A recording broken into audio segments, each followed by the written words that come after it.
My name is Toby. Good to meet you guys. I'm the team lead of Consensys Diligence. We are a group of security researchers. We are around since 2017. A few familiar faces here as well. Thanks for coming by.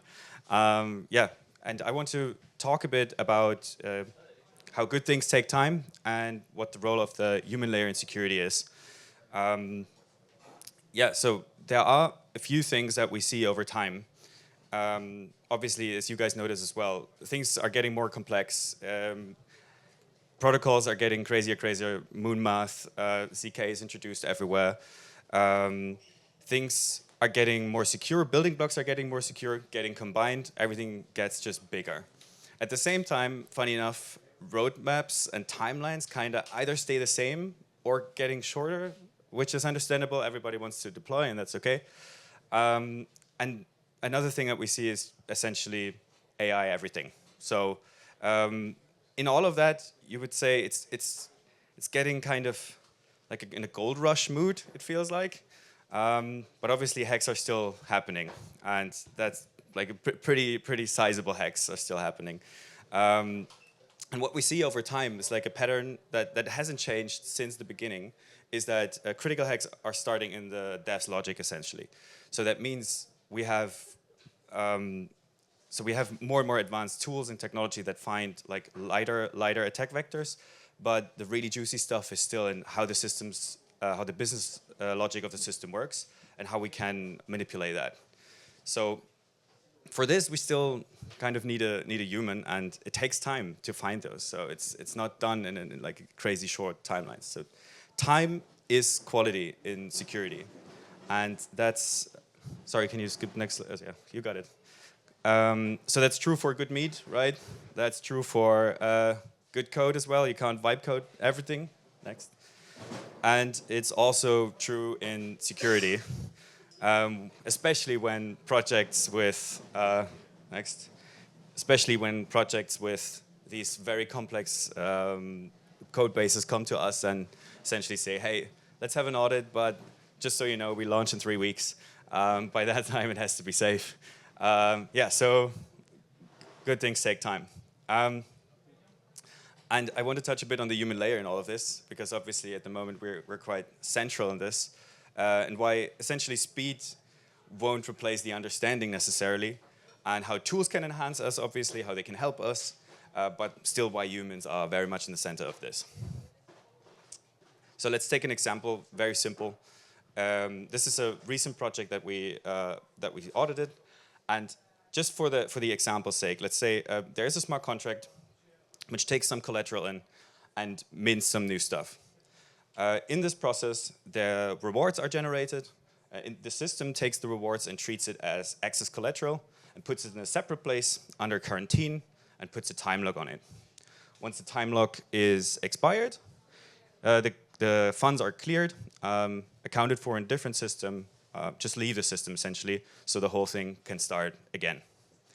Our auditors found a few odd things here. First is the quarantine and the time lock can be bypassed under certain circumstances. So it was in and of itself not an issue, but was a very odd thing. The second is that upon bypassing the quarantine and the time lock, the funds are not cleared automatically as they are intended to do. So they stay there for you to use. And the third thing is that the smart contract was, under certain circumstances, could be manipulated so it accepts different funds than the actual collateral. So I think you can combine it already that if you are a malicious actor and you want to hack the whole system, you essentially bypass you can go one further, you bypass the time lock, you use the funds that should be cleared but are still there, so these kind of ghost funds essentially, and you trick the smart contract in accepting these as collateral to mint new stuff. So that is literal money from nothing. That is a proper hack where you, and this is the interesting part, where you need to combine different complex components. It's like more than a 10-step sequence with a timing aspect and yeah, different very complex context. So that means, as of now, it's super hard to identify and find for AI. So as of now, you need crazy creativity and like this context reasoning that makes it possible for human, and you need time, obviously. This is not found like in a day or something. Yeah, so can go next. All we need, as opposed to machines, is just like a little hug after days and weeks of like staring at code. Some snacks, some coffee, and a salary. And I think this is still a very fair deal. So let's go on. Another example I want to show is why humans are still a very central aspect of security is that we put humans in the de facto standards that we define for the industry. One example I put down here, which is the ETH Trust security specification of the Enterprise Ethereum Alliance. So what this is essentially an attempt to create and describe a standard for security. So they formulate 3 security levels and basically define what it takes to achieve these security levels. And under these security levels, you have different attack vectors defined, and then explain what it needs to cover these. So it's an attempt essentially to inform, hopefully, regulators about how to build regulations, how to define audits, and how later on define certificates. And the very first level is level like S, M, and Q are the levels. Very first level S, this is the low-level contextual stuff that can be found by tools. So in this case, they defined even by static analysis. So they would basically say it's fine, this category of attacks can be found by tools. The second level already covers attack vectors that need to be checked and verified by humans already. So in this standard, it says, please hire a human to do this heavy logic stuff. And in the third level, it basically says the entire logic has to be verified. And obviously, at the moment, that requires a human to do. So big shout out also to Charles Neville. He's also in Buenos Aires. You can, if you find him, big guy with a cowboy hat, can't miss him. He's spearheading the whole endeavor. We supported a bunch of other audit shops also supported here in creating this standard, and we hope it one day will make an impact on regulation. Let's see. So what we see, sorry, can you go to the next as well?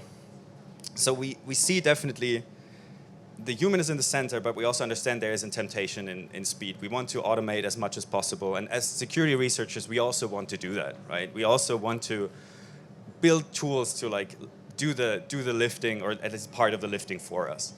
But it's still at the moment the fact that tools are only caring for the things that we tell them to care for. They don't yet understand why it matters. So yeah, it's not there yet. But there are a few things going on, and I want to show you some of them. For example, Bernhard Müller's work, he's ex-Diligence, now works with Sherlock, and apparently a month or 1.5 ago, their agent found a critical bug which could have led to a $2.4 million hack.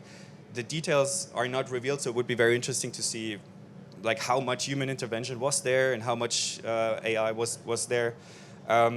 Another one is Tintin Web's Super Chunky. Tintin is a member of the Diligence team as well, creating a different approach, basically saying the agent shouldn't do or is not good yet at finding crits, but is very good at helping me, exploring the code base, understanding the code base, guiding my focus. So that is what Super Chunky does. You can check him out on Twitter as well. And Valentin, who is our head researcher for fuzzing, so different approach, not AI, at the moment fuzzing driven, and together with the University of Technology in Vienna, they are focusing at the moment on ZK fuzzing. So for ZK pipelines, and at the moment focusing on ZK VMs and EVMs. So in the primitives, trying to find critical bugs, very successful at the moment. He's speaking also on the DSS on Thursday, and at the ETH Proofs Day panel on Saturday, so you can catch him there. It's crazy what's going on there. And if you want to check out sources later on, good stuff. Yeah, so we understand, and then we are doing it. We're working on tools. We're working on AI. We want to advance the whole thing. And it seems like it's funny. It seems like every generation tries to replace the human labor in some way because it costs too much and costs have to go down, only to end up kind of reintroducing the humans to the loop, because in the end that's kind of what we're doing it for, right? So it's like this irony that we're doing it again and again, and software is doing it, military is doing it, every industry you can think of. Like I believe in the 80s there was this craze in the finance world of like trading bots. Then it got out of hand at some point. We come up with regulations, and now we have people checking what the bots do, because it's necessary at the moment, right? We need someone who needs to understand why these systems were built in the first place.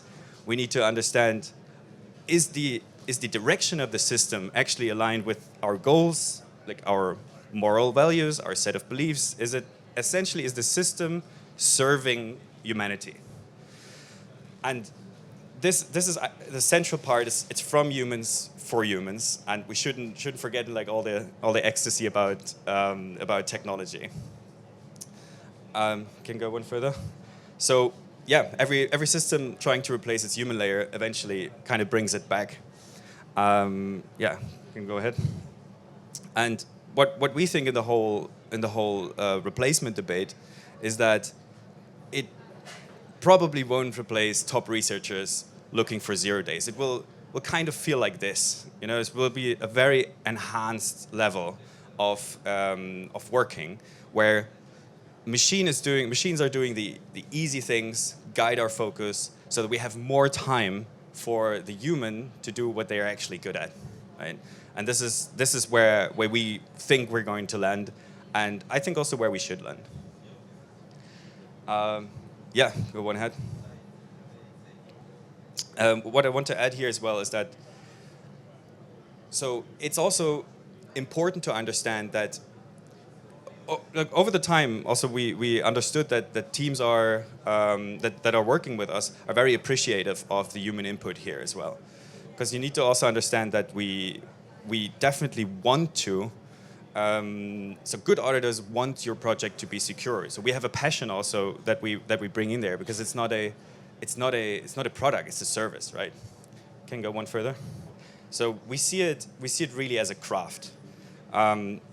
And the craft means it's like the rare moment of like undivided attention, where you have some of the most talented hackers on the planet look at your code, read it line by line, and take the time to find these juicy bugs, essentially. So it's one of those moments that should be appreciated and should given the time it needs, essentially. So it's a service at its purest form. And when I say service, I mean it's essentially two people working together in a relationship, and they don't want to disappoint each other.